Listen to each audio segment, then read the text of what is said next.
Well, hello there, you're watching the press preview, a first look at what is on the front pages. Time then to see what's making the headlines with The Sun's deputy political editor, Ryan Sabey, and the political correspondent for Politics Joe, Ava-Santina Evans. Welcome to both of you, great to see you. So let's take a look then at the front pages, starting with the Metro reacting to the Princess of Wales's announcement that she's finished her course of chemotherapy. The Metro has the simple headline, "Kate, my cancer recovery."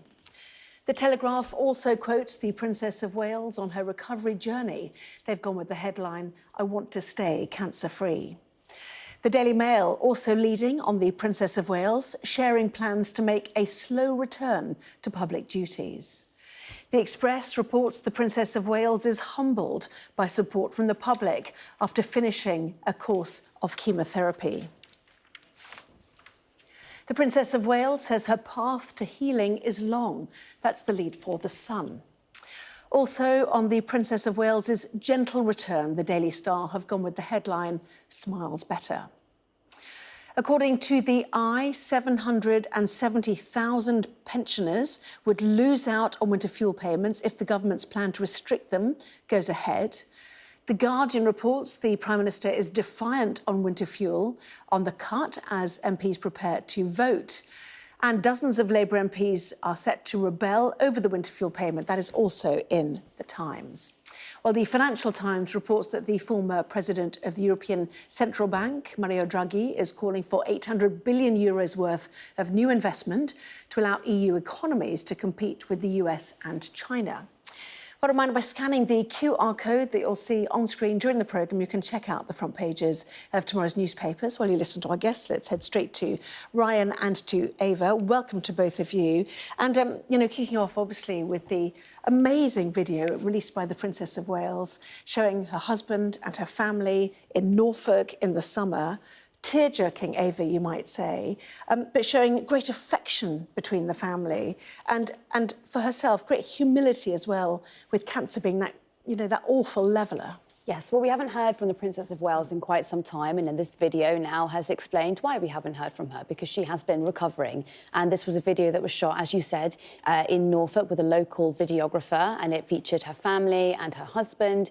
And in this video, she talked about her recovery and her journey to recovery. And she, let the public know that she will be going back to work, but it is going to take some time, and she's going to focus on getting cancer-free. But, it's a beautifully shot video, and the family look like a real unit, and the children, a lot of people in the country will be, very happy and pleased to see this video. I think a lot of people in the United Kingdom like to see the royal family's children, don't they? Yeah, they like to see the royal families, but you rarely see them holding hands. You rarely see an image like the front page of the Daily Mail, with a unified couple fighting and facing what has been a traumatic 9 months for the family. Yeah, it's been a very, very difficult best part of the year for them. And what you see there is almost like a fly on the wall, sort of 3-minute sort of docudrama of how they've come through this over the past few months. But one of the key things, I think, is the language that she used, not only in the video, and we can read the words. She talks about stormy waters, sort of the unpredictable nature of it, and the sort of complexity of getting through this these last few months. So, and I think the front pages that you see, the big headline, "Out of the darkness can come light, so let that light shine bright." She really has got a way of words. Now, I'm sure she may have worked with other people around that to try and get the messaging just right. But if that has come from the heart, that she really has struck the right tone. Yes, the Daily Express as well. "Your kindness is humbling. Out of darkness can come light," as you said. "Let that light shine bright." The Eye as well. "We're grateful for the simple things." The Daily Telegraph. "I want to stay," the picture there as well. "I want to stay cancer-free." But the suggestion, of course, is that there's still a long journey for her ahead, and we may well see her, a couple of times possibly this year. Remembrance Sunday is one example that people have been talking about. I think that, anyone who's had the misfortune of experiencing cancer, whether it's them themselves or someone in their family, will know that it's an extremely long and drawn-out process. And just because you finished or completed the first bout of chemotherapy, that by no way means that you are fit and able to return to work. And I think that was the rather gentle point that she was making today. I think, you know, look, it is a really beautiful message, and I think that a lot of people around the country will be very comforted by it. It is worth remembering that we have a dire situation in our National Health Service at the moment with cancer diagnosis, and the Princess is extraordinarily lucky to receive the treatment that she has received. You know, just this year alone, I was looking at figures earlier from the Nuffield Trust, there are thousands of women, around 3,000, who did not meet that crucial 4-week diagnosis for cancer, which can be extraordinarily detrimental to your recovery.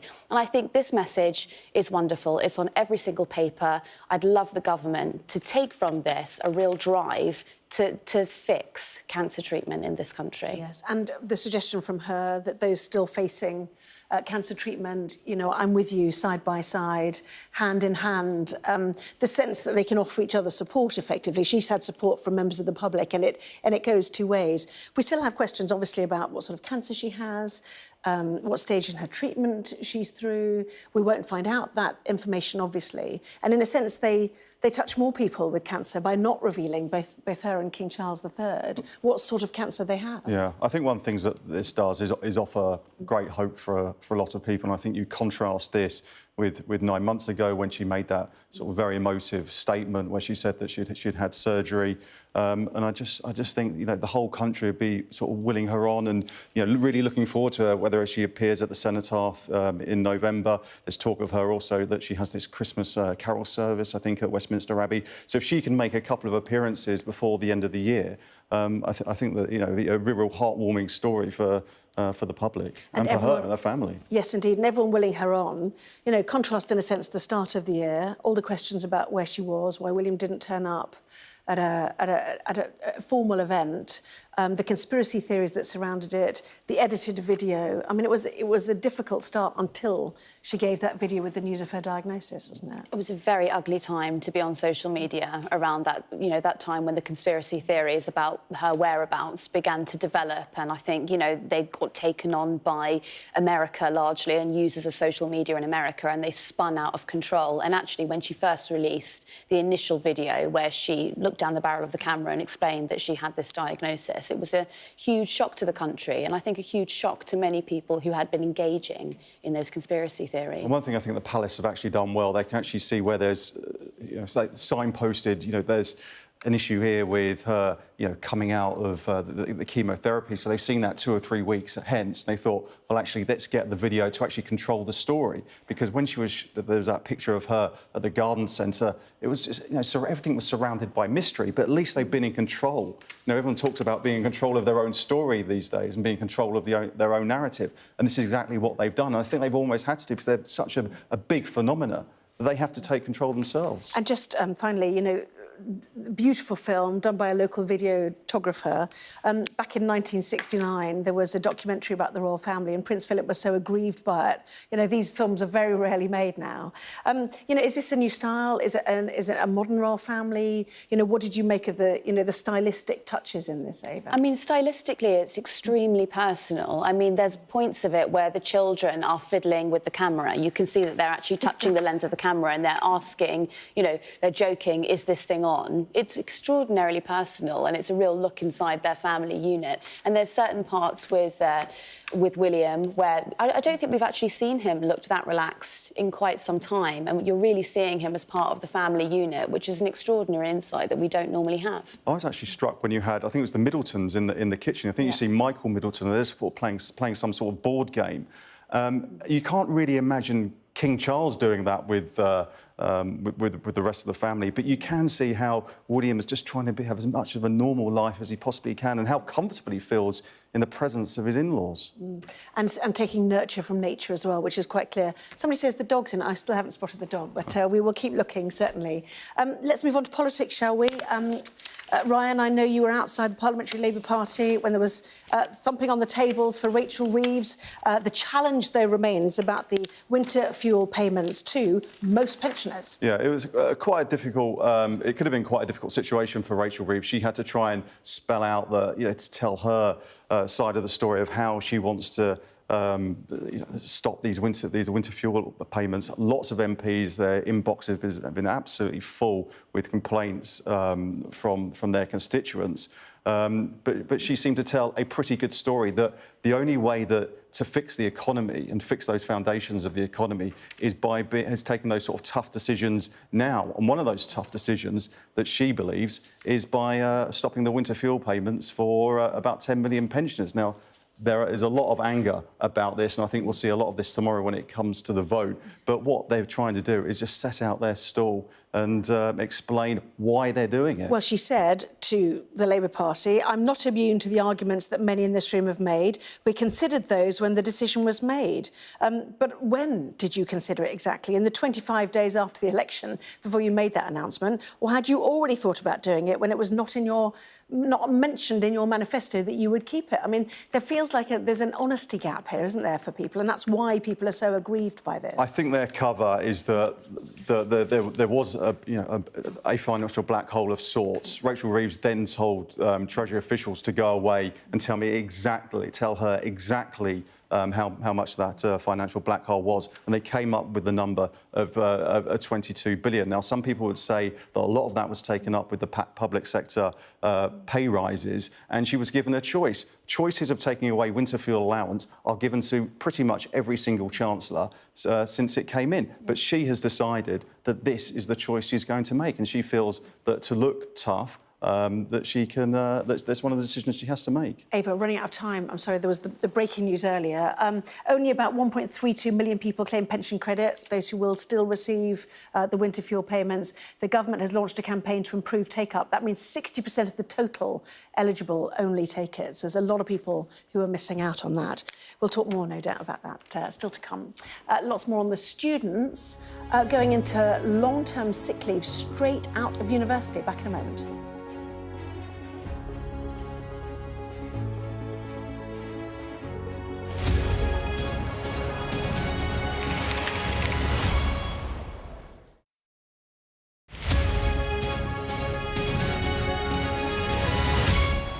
I'm Greg Milam, and I'm Sky's chief North of England correspondent. I've reported from around the world and around the UK. I'm Mark Stone, I'm Sky's US correspondent based here in Washington, DC. And beyond the United States, from across the world, I report on the biggest stories. I'm Stuart Ramsey, and I'm Sky's chief correspondent. I'm David Blevins, and I'm Sky's senior Ireland correspondent. I remember some of the worst of the violence here. I'm Alex Crawford, and I'm Sky's special correspondent based in Istanbul. We're going to evict crazy Kamala. Donald Trump is an unserious man. The most incompetent and far-left vice president in American history. The American people deserve better. She breaks everything that she touches. Donald Trump tried to throw away your votes. Kamala, who's a Marxist. Imagine Donald Trump with no guardrails.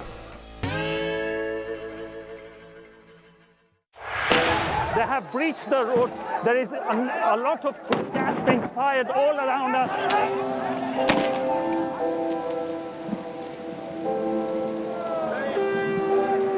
It is an absolute carnival kind of atmosphere out here for Prime Minister Modi's decisive victory. These students are defying the prohibitory orders, and now they're going to be arrested. We aim to be the best and most trusted place for news. The roads have been inundated. The only way out is to get people by boat. This on any given day would have been bustling with people, but today it's absolutely deserted. I'm Neville Lazarus, and I'm Sky's reporter based in Delhi. A lot of action going on. I'm Alex Crawford, and I'm Sky's special correspondent based in Istanbul. This is what makes the job so fantastic.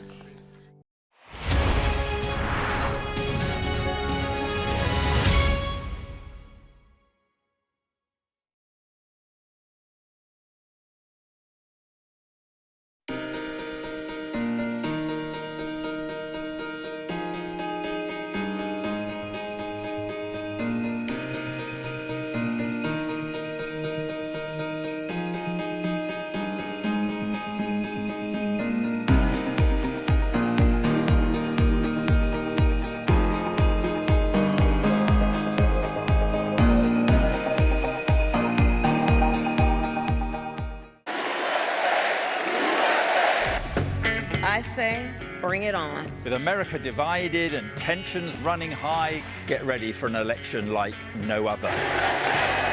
Join our teams as we follow the campaign trail as America decides. We will win, win, win. Get closer to the action this US election with full reaction and analysis. Sky News, the full story first. Well, welcome back. You're watching the press preview with me once again, Ryan Sabey and Ava-Santina Evans. Welcome back to both of you. Let's take a look at the inside pages of the Times, shall we? This is the suggestion that students finishing university, instead of going into the world of work, are going straight to long-term sickness, Ryan. Yeah, it's quite concerning. It seems that some analysis done shows that the number of people on long-term sick from that age cohort, that sort of 16 to 24-year-old, has gone up to 63,000. It's up from 36 just 4 or 5 years ago. I think one of the key reasons is maybe the mental health aspect. But one thing government is really trying to do is boost productivity. So when you've got tens of thousands of people who aren't in the workplace, who aren't able to sort of take part in any part of society in terms of employment, they're not contributing towards the taxes. It's probably not very good for them in the long term. And I think that's one of the problems is that the welfare bill is just going up, and that's not only do you not have not them working, the welfare bill is going up at the same time. And this report calls for earlier mental health support and better help from universities and employers. Do we know what's driving this age range, 16 to 24? Is it the, post-COVID, those who were fairly young in COVID?